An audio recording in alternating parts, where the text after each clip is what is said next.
I went to Ellerslie yesterday. I'll tell you what a good vibe there was there, because the track played really well and everybody was sort of waiting for it to rain. And it did rain a little bit during the day, but it didn't get there much. But every time I bumped into somebody who had a good horse, I'd say, "Where's your horse going?" And they'd say, "Here, Boxing Day," or "This is coming up," or "We're coming on the 13th. And there's a lot of racing coming up at Ellerslie. The jockeys were really happy with the track, but more importantly, all the good horses you want to be turning up at the carnival are turning up. Like, no one said, no, we're not going. Man, there's going to be some horse flesh there, including some of those really good 2-year-olds coming up on Boxing Day and New Year's Day. So I reckon they could be in for a good horses in the feature race there yesterday, you think? Eagle Technology? I think there was one good horse in the Eagle Technology. And it was? I think Love Affair just outshone them, but I think it was a strange race, wasn't it, boys? Like, here's the feature for the day for the older horses, and we'll get to the 3-year-old later on. And there was no tempo again, Bruce, but look, I think at the bottom line is the best horse in the race won, and it's the horse in the Waikato stud colours down the outside. Here's Love Affair, getting some black type. Mishka in front here at the 150. Love Affair's coming after it, so is Tiptronic. Mishka, Love Affair ranging up to it from Tiptronic, then Elusive Treasure. Mishka and Love Affair and the ding-donger at the line. I think she got up, Love Affair, just from... So would it be fair to say, Bruce, that despite a couple of average sort of runs, the fans were back on board with Love Affair yesterday? Was that surprising to you that they got on? She was really well placed, wasn't she? She was a rating 96 under the set weights and penalties in the race. She got in on 53. In a handicap, she would have been giving Mishka 3 kilos. Instead, she's receiving 2 kilos off. And so 5k swing on her handicaps. Her and Giovanni Canaletto were the 2 horses weighted the best in the race. Giovanni Canaletto, I thought disappointing. Geez, he went for a bath on Betfair. He was $6 out to $18. The market knew. Mishka's run the race of his life. 3 wide most of the trip, but slow tempo obviously helping that. But Love Affair getting home, close to home. I'm not sure about the race. They've run slower than the benchmark 65, so... As you say, the second was 3 wide the trip. It was the run of the race, but the tempo was against the winner in saying that, so yeah. It's gone pretty well. It's a remarkable stat. This is the 10th stakes winner this season. 10? It's December the 2nd for Baker Forsman. Is it? 4? Now, their record's 20 for the season, which they got last year, and they've got a really nice bunch of 3-year-olds coming forward. Obviously, they won earlier in the day with Espresso Martini. They've got a great chance of breaking their own record. Like, that's 64 stakes winners over the last 4 years. I know they're good, but gee, they're big numbers. They're real good here. Yeah, now just talking about Baker Forsman, here's Andrew Forsman discussing Love Affair.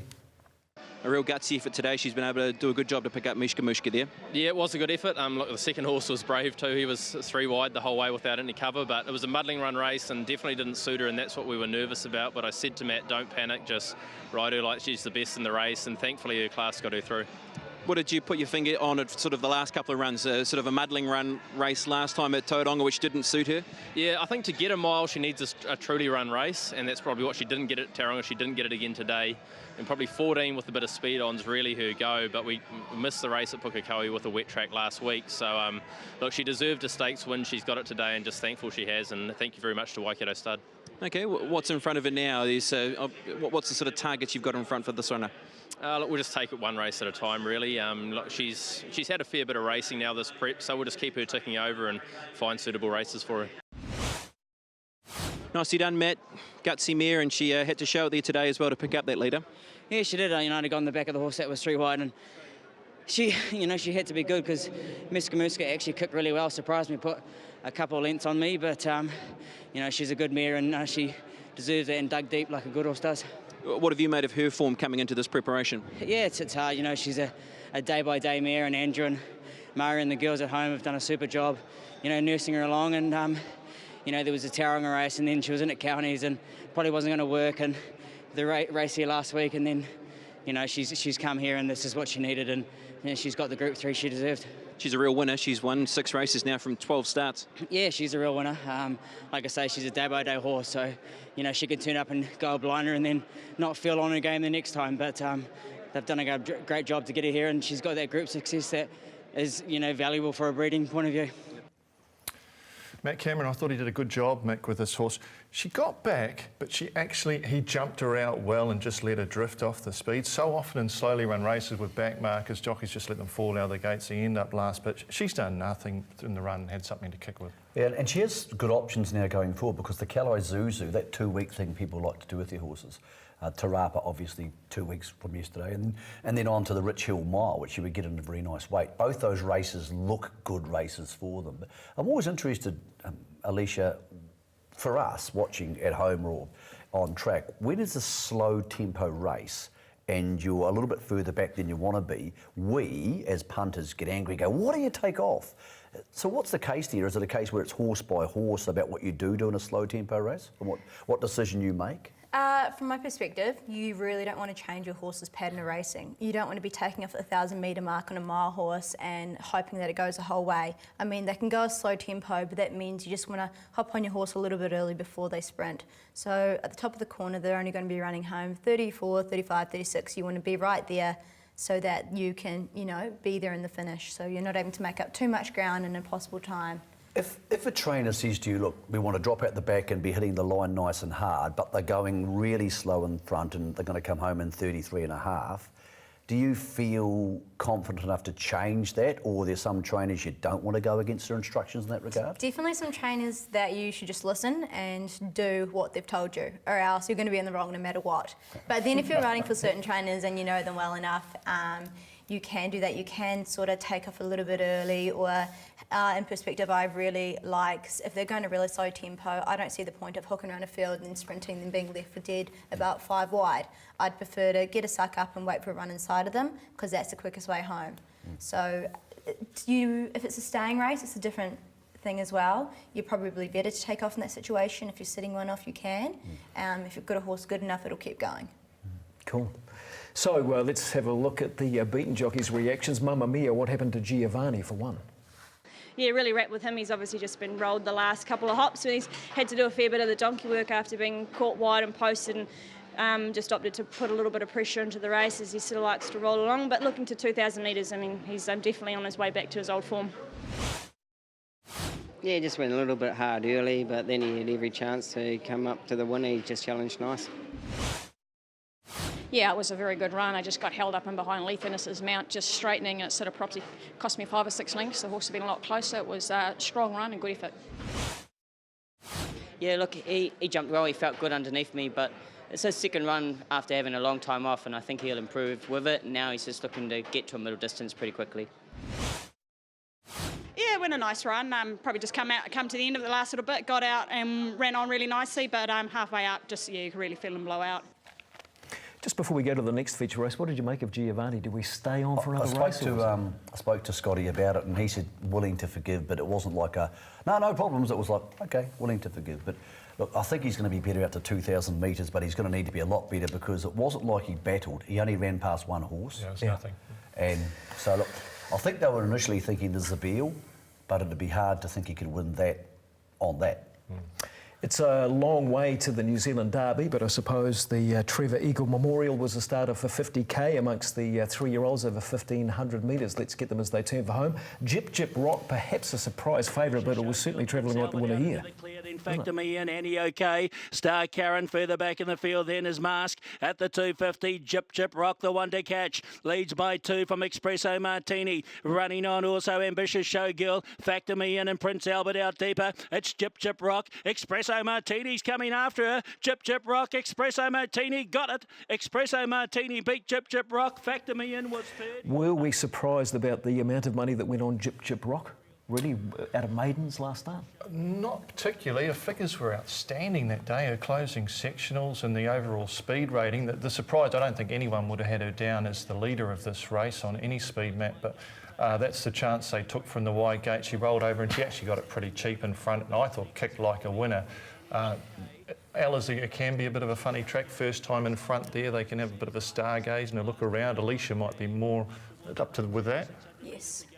Definitely leading for the first time around there. I mean, There's a lot to look at, the big screen. and- yeah, it's probably the worst place you want to take a raw horse. The straight when you come around this corner here, I mean, you just get lost. A lot of horses change legs at Ellerslie a million times over going up that straight because they just get, But it's stuck good. for it. We've seen a Williams horse again, very adaptive. She's come from off the speed with a booming finish last time. She's led and she's run second in a place race here.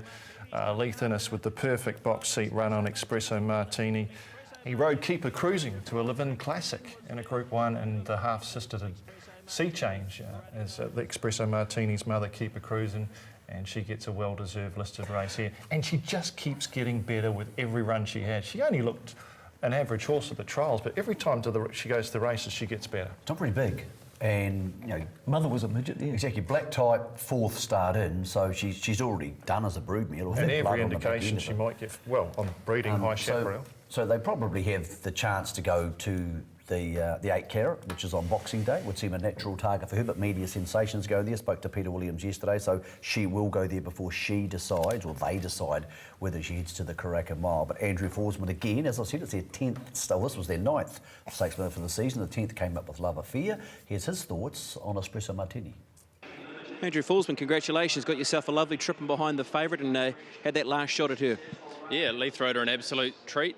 Great for Donna Love and the team to get a result here, a stakes win. She's come a long way from a new Plymouth maiden, pretty quick time, but no, Leith gave her every opportunity. When he went out, he said he'd won a Group 1 on the mother, and she wasn't much bigger than her, so it gives us a little bit of hope heading forward, but a massive result.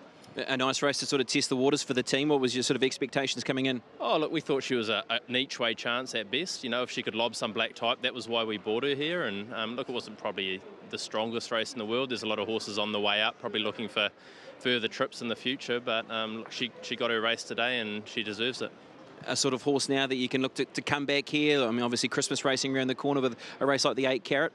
Yeah, well, a filly like her is in form. You've just got to keep targeting those sort of races. So, yeah, that'll be the logical path. Right. Well done, Andrew. Thank you.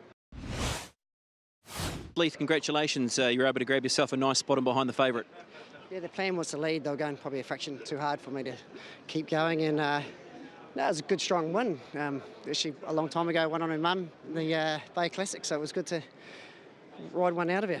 Yeah, and like the way that she's been able to guts it out and pick up that leader halfway down the straight. Yeah, she really pinned her ears back and she attacked the line well, so it was good. Like those colours, and like the run of the Factor.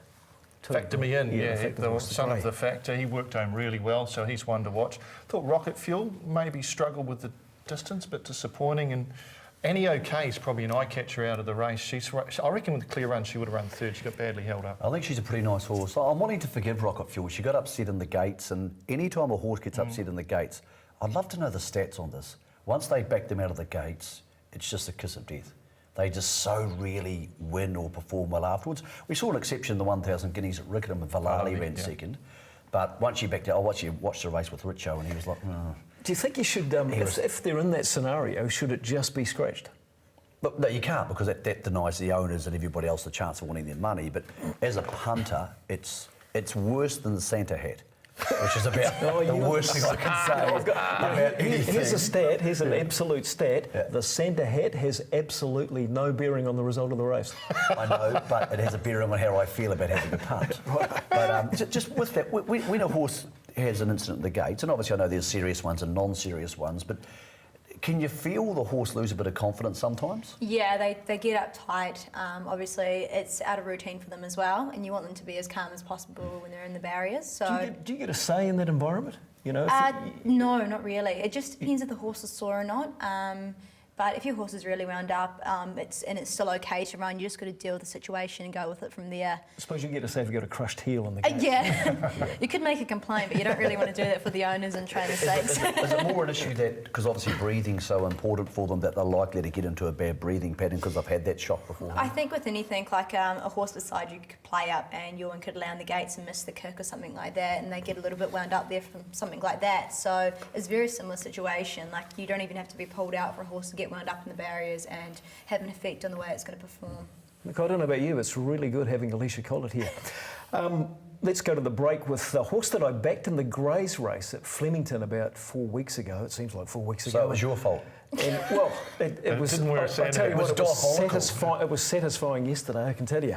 And it's Stratocaster, the grey horse, peeling wide and coming home. I think was about the fastest 600 metres of the day. 33.8 seconds his last 600 metres. And great to see the track playing fair when they can do that. But on his day, he is a machine, this horse. King, and here's Stratocaster. Stratocaster out wide, Hammer King's running on, so is O Angel, but Stratocaster impressive. Since 1966.